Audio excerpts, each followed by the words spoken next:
আসসালামু আলাইকুম। কন্টিনিউ হচ্ছে খাবার নিয়ে। তা আমি বললাম যে দুই ধরনের খাবার, এক ধরনের খাবার হচ্ছে আমাদের খাবার, আরেক ধরনের খাবার হচ্ছে সেলের খাবার। এখন আমি ডিটেলস বলবো সেলের খাবার, তখন আপনারা বুঝতে পারবেন যে আপনাদের খাবারটা কি রয়ে গেল। ওইটা নিয়ে আমি আলাপ করবো না খুব একটা বেশি। এবং সেলের খাবার, হোয়াট ইজ দ্য সেলের খাবার? সেলের খাবার হচ্ছে সেলের শক্তি উৎপাদনের জন্য, সেলের কাজের জন্য যে খাবারটা দরকার, যে ফুডটা দরকার, ওইটাকে বলে সেলের খাবার। তো এটা আবার কি জিনিস? গাড়ি যদি চলে তখন আপনার ফুয়েলের দরকার হবে, সেল যদি কাজ করতে চায় তারও ফুয়েলের দরকার হবে। এই ফুয়েল হচ্ছে দুটা জিনিস, একটা হচ্ছে ফ্যাট, চর্বি, আর একটা হচ্ছে গ্লুকোজ, কার্বোহাইড্রেট। অনেক হয়তো বা জানেন কার্বোহাইড্রেট, গ্লুকোজ। এই দুইটা হচ্ছে সেলের মানে মেইন সোর্স, যেখান থেকে সে শক্তি উৎপাদন করবে। সেলের কাজ হচ্ছে শক্তি উৎপাদন করা এবং যে মেটাবলিজম পরে যেসব গার্বেজ হচ্ছে সেগুলোকে বের করে দেওয়া। অন্য কোনো কাজ সেলের নাই। বাকিগুলো আপনারা জানেন, প্রোটিন, বিভিন্ন ধরনের প্রোটিন তৈরি করা, এনজাইম তৈরি করা, আমাদের হরমোন তৈরি করা, এগুলো আমি একটু পরে বলবো। তো এখন যেটা বলছি যে শক্তি উৎপাদন করা। তো শক্তি উৎপাদন করতে এটা সাইন্টিফিক ওয়ে, যার জন্য এই ক্রেবস সাইকেল হয়তো বা অনেকের নাম শুনছেন, যারা ডাক্তার ভাই আছেন ওরা তো জানবেন ক্রেবস সাইকেল সম্বন্ধে একটু আইডিয়া আছে। এই জন্য সায়েন্টিস্ট নোবেল পুরস্কার পেয়েছেন। অ্যাকচুয়ালি আমাদের সেলের ভিতরে কি হচ্ছে, বায়োকেমিক্যাল রিয়াকশনগুলো হচ্ছে, এগুলো হচ্ছে কেমিস্ট্রি, ফিজিক্স, ম্যাথমেটিক্স। যা আমি সংক্ষেপে বলি যে আমরা যদি আমাদের সেল যদি একটা গ্লুকোজকে বার্ন করে, একটা মলিকুল, আমি বলতেছি একটা মলিকুল গ্লুকোজকে বার্ন করলে সে পাবে 36 উৎপাদন করতে পারবে 36টা এনার্জি মলিকুল, এনার্জি এটিপি। আর সে যদি একটা মলিকুল ফ্যাটি অ্যাসিড যদি বার্ন করতে পারে, সে তৈরি করতে পারবে 130টা মলিকুল, এনার্জি মলিকুল।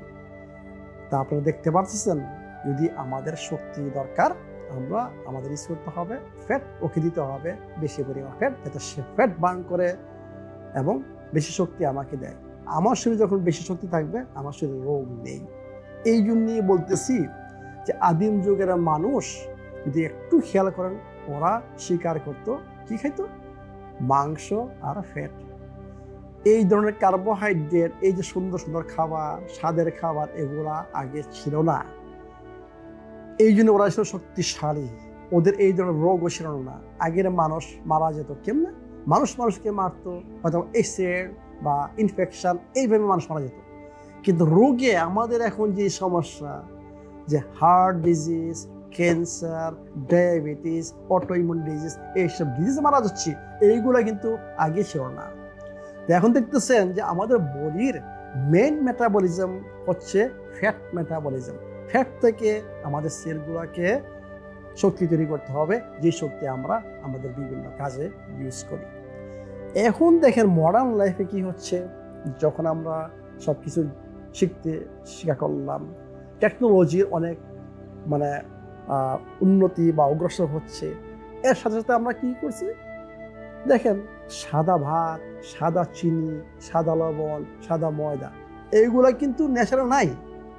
আপনি কি ন্যাচারাল পাবেন সাদা জিনিস? সাদা জিনিস ভাই ন্যাচারাল নাই, আমরা এগুলা তৈরি করেছি বুঝছেন, আমাদের বডির খাবার জন্য, আমাদের মজার খাবার জন্য, আমাদের জিহ্বার খাবার জন্য। তো এইটি বলতেছি যে সেলের খাবার হচ্ছে প্রকৃতির খাবার, আমাদের বডির খাবার হচ্ছে ম্যান মেড ফুড। এই দুইটা জিনিস আপনার জানতে হবে। সমস্ত man made food, junk food বলেন, প্রসেস ফুড বলেন, আমাদের দোকানের ভেজিটেবলস অয়েল বলেন, হোয়াইট সুগার বলেন, হোয়াইট রাইস বলেন, হোয়াইট আটা বলেন, যা কিছু আপনার সামনে পড়তেছে বুঝছেন, দোকানে যদি আপনি যান, আমি মনে করি বলতে গেলে মনে হয় 90% ফুড প্রোডাক্ট হচ্ছে ম্যান মেড, মানুষের তৈরি। এইগুলো হচ্ছে আমাদের খাবার, আমরা খাচ্ছি অহরহ। এগুলো কিন্তু সেলের খাবার না, এগুলো সব মরা খাবার, এগুলো জীবিত খাবার না। সেলের জন্য হচ্ছে দরকার জীবিত খাবার বুঝছেন। তা আমরা সেলকে খাওয়াচ্ছি না, আমরা আমাদেরকে খাওয়াচ্ছি, এই জন্যই আমরা অসুস্থ হচ্ছি। তো এই নলেজটা যদি আপনার থাকে যে কোনটা সেলের খাবার, কোনটা শরীরের খাবার, আমাদের খাবার আমরা খাচ্ছি, তখন আপনার ইজি হবে, আপনি slowly step by step correction করেন এবং দেখবেন যে 1 মাস 2 মাস 3 মাস পরে আপনি ফিল করবেন এই মানে পরিবর্তনগুলো ফিল করবেন। আচ্ছা ঠিক আছে, সেলের খাবার কি? সেলের খাবার জীবন্ত খাবার। জীবন্ত খাবারটা কি? জীবন্ত খাবারের মধ্যে 6টা উপাদান থাকতে হবে। একটা থাকবে পানি, আরেকটা থাকবে এনজাইম, আরেকটা থাকবে মিনারেলস, আরেকটা থাকবে ভিটামিনস, অ্যান্টিঅক্সিডেন্টস, ফাইবার এবং ফিটোকেমিক্যালস। এই উপাদানগুলি যে খাবারের মধ্যে থাকবে সেইটা হচ্ছে সেলের খাবার। আর এই উপাদানগুলি মনে করেন একটা মিসিং বা 2টা মিসিং বা 3টা মিসিং, যে আপনার অ্যান্টিঅক্সিডেন্ট বা ভিটামিনস নষ্ট হয়ে গেল, মিনারেলস নষ্ট হয়ে গেল, ছিল কিন্তু নষ্ট হয়ে গেছে, আমাদের পাক করার জন্য নষ্ট হয়ে গেছে, ওইটা হবে মৃত খাবার। ওই খাবার খেলে আপনার সেল কী করবে, মানে খাবার পাবে না, সেলের ফাংশন হবে না, সেল দুর্বল হয়ে যাবে এবং আপনারাও দুর্বল হয়ে যাবেন। তো এইটা আমরা যদি খেয়াল রাখি যে এই 6টা উপাদান কোন খাবারে আছে, প্রকৃতির দিকে তাকান, এই 6টা উপাদান প্রকৃতির যে কোনো খাবারে রয়ে গেছে। ধরুন ভেজিটেবলস এগুলা আছে, সমস্ত ফ্রুটস মানে ফল এইগুলা আছে, সামুদ্রিক যে ভেজিটেবলস আমরা বলি ওগুলোর মধ্যে এগুলা আছে। এইগুলাকে আমি বলি সেলের ফুড। আপনি দেখেন নাটস, সিডস, বিনস, বিভিন্ন ধরনের বিনস, মানে প্রকৃতির মধ্যে যেগুলো আমরা খাবার সেগুলো, এগুলোর মধ্যে সব কিছু এগুলো আরও হয়ে গেছে। তা আমরা যদি এইগুলো বেশি খাই তখন আমরা কিন্তু অসুস্থ হবে না। এখন আমি যেটা বললাম আপনাদের খেয়াল করেন, দেখেন যে আপনারা কি খাচ্ছেন। আপনার কাছে সমস্ত মরা খাবার, কি খাচ্ছেন?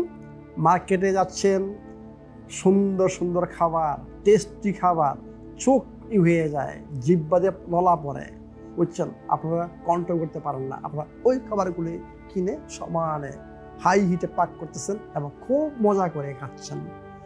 এই হয়েছে আমাদের এই প্রবলেম, যে আমরা খাচ্ছি মৃত খাবার। সমস্ত junk food, process food, fast food এগুলা ম্যানমেড। এই যে আজকে দোকানের তেল খাচ্ছেন, আপনি যদি জানতেন যে এটা কি খাচ্ছেন, এটা হচ্ছে আমাদের সেলের বিষ, সেলের জন্য এটা বিষ। সেলের স্ট্রাকচার, মেমব্রেন, আবরণ নষ্ট করে ফেলে, মানে নর্মাল মেমব্রেনকে অ্যাবনর্মাল করে ফেলে, যার জন্য আমাদের ডায়াবেটিস, আমাদের হার্ট ডিজিজ, ডায়াবেটিস মেন কারণ হচ্ছে এই তেল। এই তেল খাওয়া যদি বন্ধ না করতে পারেন আপনার কোনোদিন সুস্থ হবেন না। এটি আমি কি জন্য বলি, আমার ক্লিনিকে এগুলো আমি সব প্রমাণ করেছি এবং সব দেখেছি এগুলা নিজের চোখে। এই জন্য আপনাদেরকে বলতেছি যে এই তেল খাওয়া আপনারা বন্ধ করেন, এগুলা সেলের ফুড না, আপনারা খান সেলের ফুড। তো আমি বলতেছি যে 2 ধরনের খাবার আমরা ওটা জানতে পারলাম, যে সেলের ফুড এবং আমাদের ফুড। তা আমরা যদি খেয়াল করতে পারি আমাদের অনেক সুবিধা হয়। আরেকটা জিনিস এখানে মনে রাখবেন যে জাপানিজরা সমস্ত খাবারকে 2 ভাগে ভাগ করেছে। এটাকে কিভাবে ভাগ করেছে? একটাকে বলে অ্যাসিডিক ফুড আর একটা বলে অ্যালকালাইন ফুড। অনেকে হয়তো বলেন এটা আবার কি জিনিস, আবার অ্যাসিডিক ফুড আসতে করতে থেকে, অ্যালকালাইন ফুড আসতে করতে থেকে। একটু যদি গভীরভাবে চিন্তা করেন, সমস্ত অ্যাসিডিক ফুড, বুঝছেন, আপনি খেয়াল অ্যাসিডিক মানে অ্যাসিড যদি আপনার হাতে রাখেন হাত কিন্তু পুড়ে যাবে। তা আমরা যদি অ্যাসিডিক খাবার বেশি খাই, আমাদের বডির অ্যাসিড যখন বেড়ে যাবে, আমাদের সমস্ত ফাংশন, বডির ফাংশন, সেলের ফাংশন নষ্ট হয়ে যাবে। এবং তাই হচ্ছে, এই জন্য আমরা রোগী হচ্ছি। এই জন্য বলতেছি যে আমাদের আল্লাহ পাক 2টা জিনিস দেখেন শরীরের মধ্যে স্টেবল মানে কনস্ট্যান্ট আমি বলি।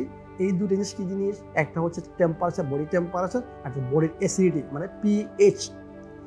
আমাদের একটা পিএইচ এবং টেম্পারেচার আমাদেরকে রাখতে হবে। আপনি যদি খেয়াল করেন টেম্পারেচার একটু উঠানামা করলে যদি নেমে যায় 35-এর নিচে বা 36-এর নিচে, আমরা বলি হাইপোথেরমিয়া। আর 37-এর উপর উঠলে আমরা হাইপারথেরমিয়া, আমরা জ্বর বলি। 2টাই খারাপ। আমাদের একটা ইয়ের মধ্যে 36.5 সেন্টিগ্রেড থাকতে হয় বা 36 from 37, it's okay. Same like pH, আমাদের বডির পিএইচ অত্যন্ত একটা গ্যাপের মধ্যে থাকে, 7.38 থেকে 7.42। অনেকে বলে 7.3 ওকে, নো প্রবলেম। 7.3 থেকে 7.42 খেয়াল করছেন? এর উঠানামা করলে উপরে যদি উঠে শরীর হবে অ্যালকালজ, ওইটাও খারাপ। আমাদের বায়োকেমিক্যাল রিয়াকশনগুলি ঠিকমতো হবে না, অক্সিজেন ঠিকমতো আপনার ব্লাড থেকে সেরে যাবে না। যখন আপনার অ্যালকালিনিটি বেড়ে যায় শরীরের, তখন আপনার কোষে অক্সিজেন ঢুকবে না ঠিকমতো। সেম লাইক আমাদের যদি 7-এর নিচে চলে আসে, 7 হচ্ছে নিউট্রাল, 7-এর নিচে চলে আসে, এমনকি 6.9 6.8 থেকে মারা যাবেন, আপনি বাঁচতে পারবেন না। তো এই জন্য বলতেছি যে এই পিএইচটা আমাদের করতে হবে, একটা স্ট্যান্ডার্ড পজিশন রাখতে হবে, যে স্ট্যান্ডার্ডে আমাদের শরীরের সমস্ত বায়োকেমিক্যাল রিয়াকশনগুলো হয় সেগুলো ঠিক মতো চলতে পারে। একটা শিশু জন্মগ্রহণ করে, ওর বডি অ্যালকালাইন, ওর বডিটা থাকে 7.3 থেকে 7.42, এই জন্য ও সুস্থ। যদি কোনো জন্মগতভাবে তার অসুস্থ যদি না হয়, এবং মা যদি সুস্থ থাকেন, মায়ের দুধ যদি ভালো থাকে, এই শিশু যদি মায়ের দুধ খায়, তার কোনো রোগ হওয়ার কথা না। কিসের জন্য? তার বডি পিএইচ 7.38 থেকে 7.3 থেকে 7.42। তো এই জন্য বলতেছি, এই যে পিএইচ আমাকে একটা স্ট্যান্ডার্ডে রাখার একমাত্র উপায় হচ্ছে আমার ওই জীবিত খাবার খেতে হবে, যেটাকে আমি বলি অ্যালকালাইন ফুড, এবং আমার ভালো পানি পান করতে হবে, alkaline water. Only this 2 way, alkaline water, alkaline food দিয়ে আমি আমার শরীরকে অ্যালকালাইন স্টেটে যদি রাখতে পারি, আমার সেলের সমস্ত বায়োকেমিক্যাল রিয়াকশনগুলা যেভাবে হওয়া উচিত ফিজিওলজিক্যালি সেইভাবে হবে, এবং আমাদের শরীরে কোনো রোগ জন্মাতে পারবে না। এই জন্যে আমাদের এই ক্লিনিকে আমি ট্রাই করি আমাদের অ্যাসিডিক বডিকে অ্যালকালাইন স্টেটে নিয়ে আসার জন্য, এই অ্যালকালাইন ওয়াটার দিয়ে, আয়োনাইজড অ্যালকালাইন ওয়াটার দিয়ে এবং অ্যালকালাইন খাবার দিয়ে। অন্যভাবে ইম্পসিবল। তা আমি যেটা করতে পারি, আস্তে আস্তে একটার পর একটা রোগ চলে যায়। এরপরে নেক্সট ভিডিওতে আমি একটু ডিটেলস বলবো যে অ্যালকালাইন ফুড সম্বন্ধে এবং অ্যাসিডিক ফুড সম্বন্ধে এবং পানি সম্বন্ধে। নেক্সট ভিডিওতে এগুলো আপনারা জানবেন। ভালো থাকেন, সুস্থ থাকেন। আসসালামু আলাইকুম।